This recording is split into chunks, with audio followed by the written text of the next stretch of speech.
Dear congregation, today I want to speak to you about the duality of man. It's a topic that has fascinated me for as long as I can remember. We are capable of such incredible good, but we are also capable of terrible evil. It's a paradox that has puzzled philosophers, theologians, and scientists for centuries. As a former missionary, I have seen the consequences of man's darker side firsthand. I have witnessed the destruction wrought by war, the suffering of the innocent, and the pain caused by greed and selfishness. But I have also seen the incredible resilience of the human spirit, the capacity for forgiveness, and the power of love to heal even the deepest wounds. It's easy to get caught up in the negative aspects of human nature. We see it every day in the news, on social media, and in our own lives. It's easy to give in to temptation, to seek instant gratification, and to ignore the consequences of our actions.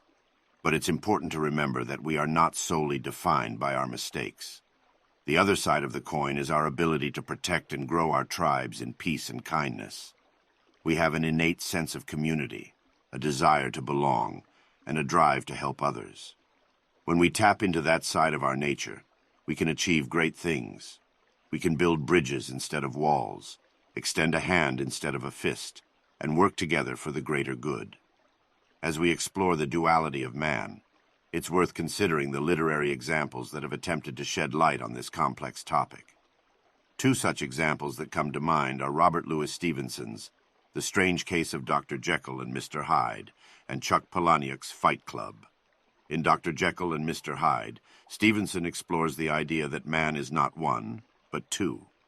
Dr. Jekyll represents the good and noble side of humanity, while Mr. Hyde represents the darker, more violent side.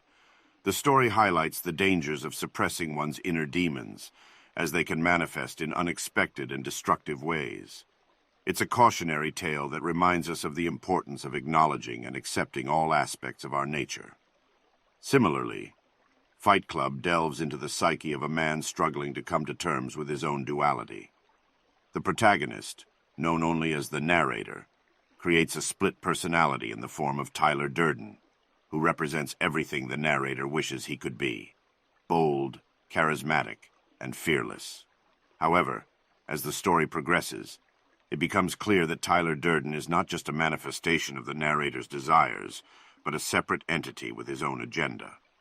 The story emphasizes the dangers of repressing one's true self and the importance of finding balance between one's desires and responsibilities. But let us not forget the duality of woman. The idea of the angel in the house versus the fallen woman has long been a theme in literature and culture.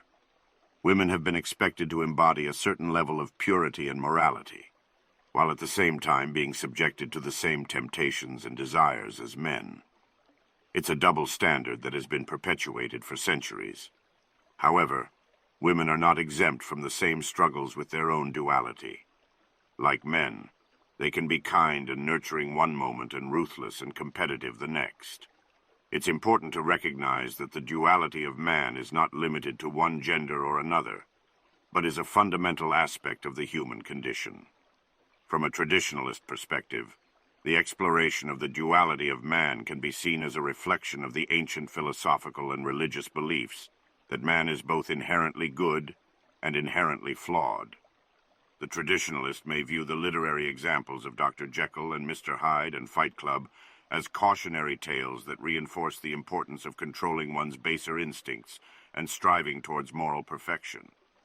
From a modern perspective, the exploration of the duality of man can be seen as an attempt to challenge traditional notions of morality and embrace the complexity of the human experience. Modernists may see these literary examples as a rejection of the idea that humans can be neatly categorized as either good or bad, and instead embrace the idea that we are all capable of both. From a postmodern perspective, the exploration of the duality of man can be seen as a deconstruction of traditional morality and the rejection of the idea that there is a singular truth. Postmodernists may view these literary examples as a rejection of the traditional dichotomy between good and evil, and instead embrace the idea that all morality is subjective and context-dependent. However, Both the modern and postmodern perspective fail to provide a clear framework for understanding the duality of man. While it is important to acknowledge the complexity of the human experience and the capacity for both good and evil, it is also important to recognize the moral imperative of striving towards the good. The modern and postmodern perspectives tend to reject the idea of moral absolutes and universal truth, leading to a moral relativism that can be dangerous. My friends, as we reflect on the duality of man, let us not succumb to the moral relativism of the modern and postmodern perspectives. Instead, let us embrace the complexity of the human experience while recognizing the importance of striving towards the good. We must seek to find truth, good and God in everything that we do, whether we are at home, at work, or in our communities. We must recognize that our actions have consequences, and that we have the power to make the world a better place. It is only through a commitment to moral excellence that we can create a world that is just and equitable for all. As we move forward, let us remember the lessons of Dr. Jekyll and Mr. Hyde and Fight Club. Let us recognize the dangers of repressing our inner demons and the importance of finding balance between our desires and responsibilities. And let us never forget the moral imperative of striving towards the good. Together we can create a world where kindness and compassion are the norm. Together we can transcend the duality of man and embrace the highest aspirations of the human spirit. Let us go forth and do good in the world. Thank you.